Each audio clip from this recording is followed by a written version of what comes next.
Howdy and welcome. I got a little sign I'm going to make that's going to be a quick one to turn around. This is going to probably be a one video, maybe two videos at the most.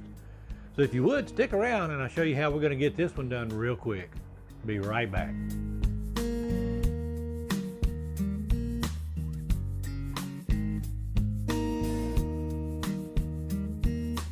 Alright, this is a bonus video time. Probably the majority of this time is going to be a bonus video. And for those of you who don't follow me, what that means is you don't have to look at my ugly mug. We're going to be concentrating on the board. This is a piece of 1x12 poplar. And poplar can have green and brown in them, as you see right here. But if you sort through the stacks, you can find some really pretty boards. So I've got one right here that I'm going to use.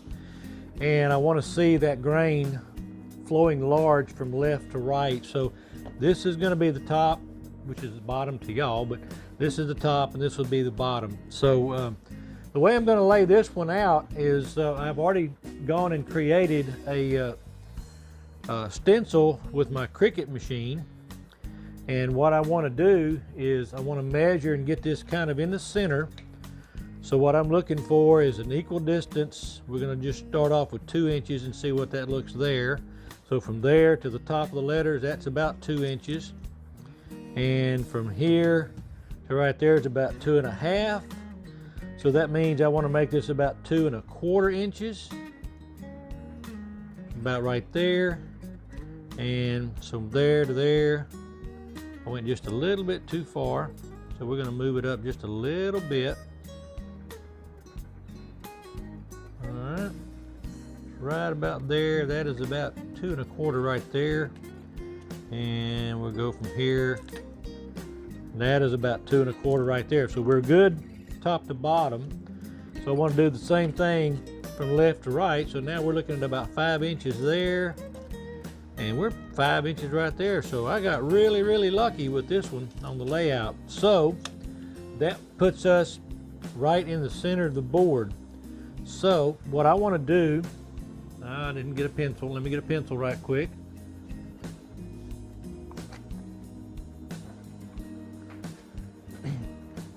All right, I'm back. Now what I want to do is I want to take a pencil and I want to just gently give me some corners of where I want to lay that stencil down at when I lay it down, so I'll have a really good idea about where I want to put it. Get underneath this one right here. Okay, so that gives me a good spot for laying out. So first thing I need to do right now, again, I'm just not prepared. I need to get my weeding tool. I need to pull the back off of the stencil. So this white has got to come off, and that'll be on the back of the blue stencil. So we've got that coming up. All right, we want to get that out of the way. So now I can take my stencil and I can lay it down just about where I had it, and we'll lay it back down. And then what I'll do is I'll take this squeegee from my Cricut machine, and we'll get the stencil applied down on the board. And once we get this laid down and put where we want it, then we can peel it up.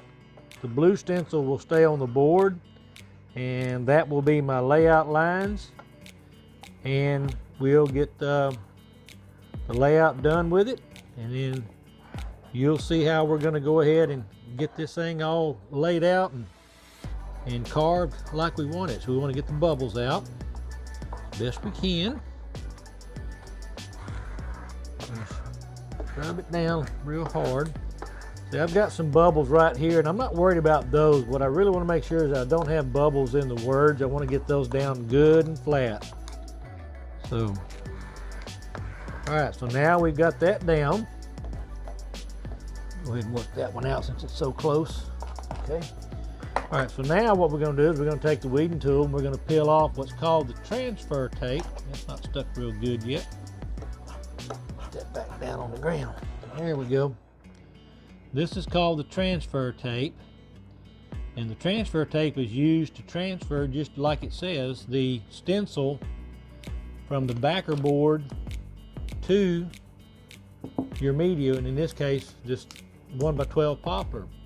So if you notice, I'm keeping the stencil board flat, but I'm keeping the transfer tape, I'm just rolling it right back on itself and taking it little bit by little bit, because I don't want to pull up any of the stencil. I want to keep that stencil down. So the Cricut Maker is what I use, and I'm telling you, for wood sign carvers, that has been a game changer. That little tool has really helped a lot of us with our layouts.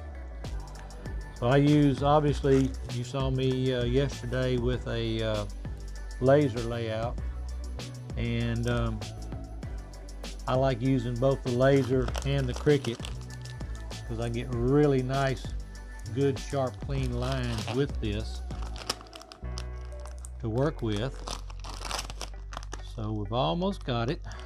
Just don't want to see anything pulling up. This stuck real well, so I'm happy with that.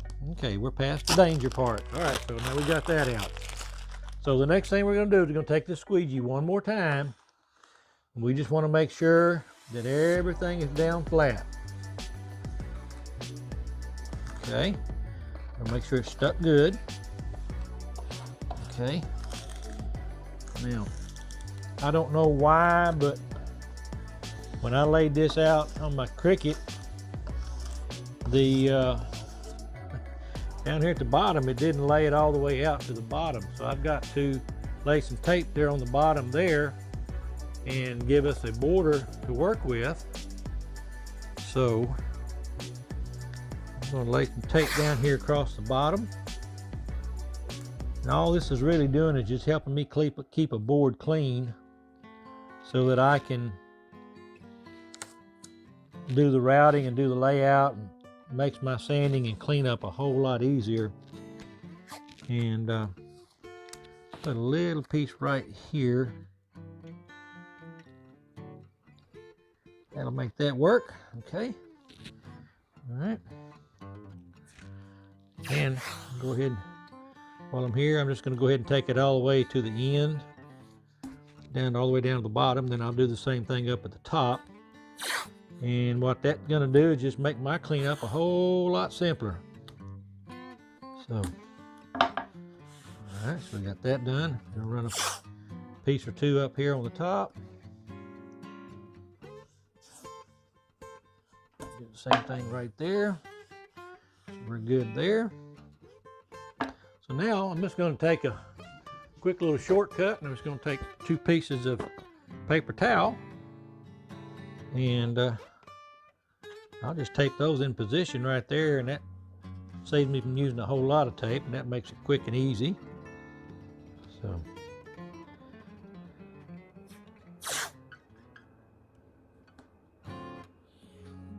all right, and I'm not worried about this little section right here. I'm not going to have enough spray on that, and that may actually be cut off before I actually finish up the sign anyway, so not that big a deal. So we'll do one more right here. All right, so now that has the sign laid out. So the next step is I'm going to use Marsh ink. This is not black paint. This is Marsh ink, and this is it's a black. It actually was intended for use with marking of shipping boxes, but it works great for what we do with this. It doesn't bleed, dries quick, and it's easy to sand off. So, all right, here we go.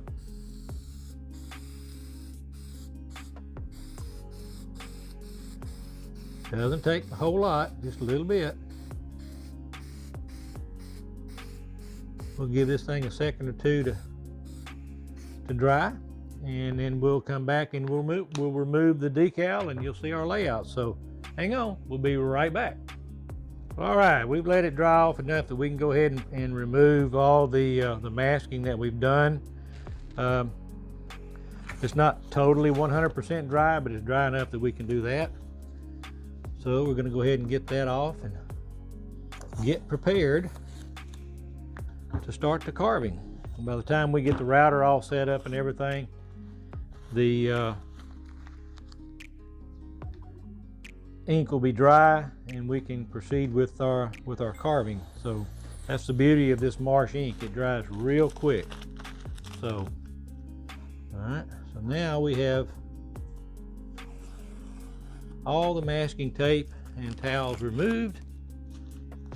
So the next thing we're going to do, we're going to take the weeding tool and we're going to start pulling up the decal. Again, I got to be careful with this. I want to make sure this is called a weeding box that I put around it. That just kind of makes it a little bit easier to remove everything. So now we'll proceed on to the actual decal. So when we pull this back, we will see just the outlines of the lettering that I want in the artwork, and that will give me my lines that I want to follow. That just makes the layout so much simpler and quicker and faster.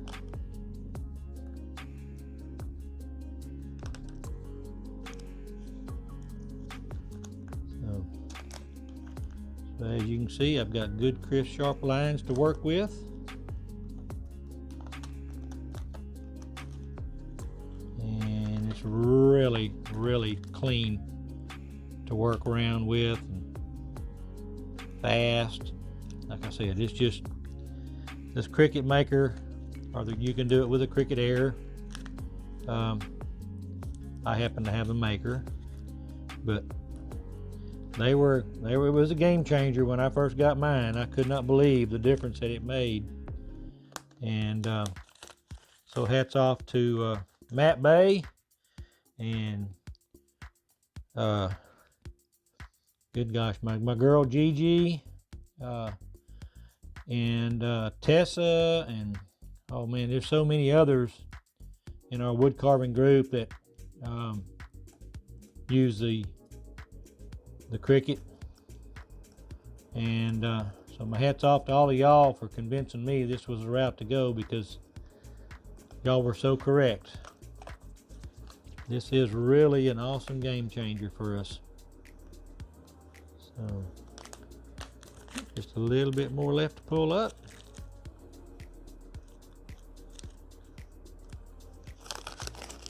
At the center of their logo.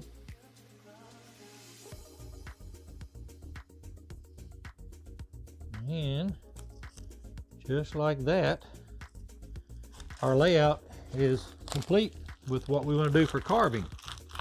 So the way I'm going to carve this, everything black that you see is going to be carved away, leaving all the white board around it. That's called inset. So I'm removing what's inside this black, I'm removing it. That's called inset. If I were to carve around the outside of the letters, leaving the black and taking the board away between the letters, that would be called outset letters. But everything here is going to be done inset. And so what we're going to try to do is, because the board's going to be stained cherry, I'm going to experiment and see what kind of colors I want to use on that. But this black right here all around the end, and the logo is going to be gold, and then I'm going to try to do the inside here purple, because that's the colors of the fraternity. And so I'm going to try to incorporate that as best I can. But the letters, seeing how it's going to be against the cherry stain on this board, it's going to be a little bit darker, so I don't want to use a purple against that, but it's going to be hard to read. So we're going to figure out a way that we can make this work out and make it look good for them. So if you'll hang on, I'll be right back, and I'm going to get the router set up, and we'll get to carving on this. So hang on, be right back. Well, all right, while I was letting the marsh ink dry, I decided to go ahead and do some of the editing, and Oh, we're running a little bit longer than I like to have my videos, so I'm going to go ahead and wrap up this first video. I'll go ahead and get the second video. We'll get all the carving in, the painting done. We'll get it all done in that one video, so probably 2 videos is what it's going to take. So I want to thank everyone for stopping by and watching. If you haven't already done so, please hit that subscribe button and the bell icon if you think I'm worthy of it. And also, if you would, hit that like button and leave me some questions and comments, and I'll be glad to answer them. So I'll see you real soon in video number 2 of the biggest dog in the yard.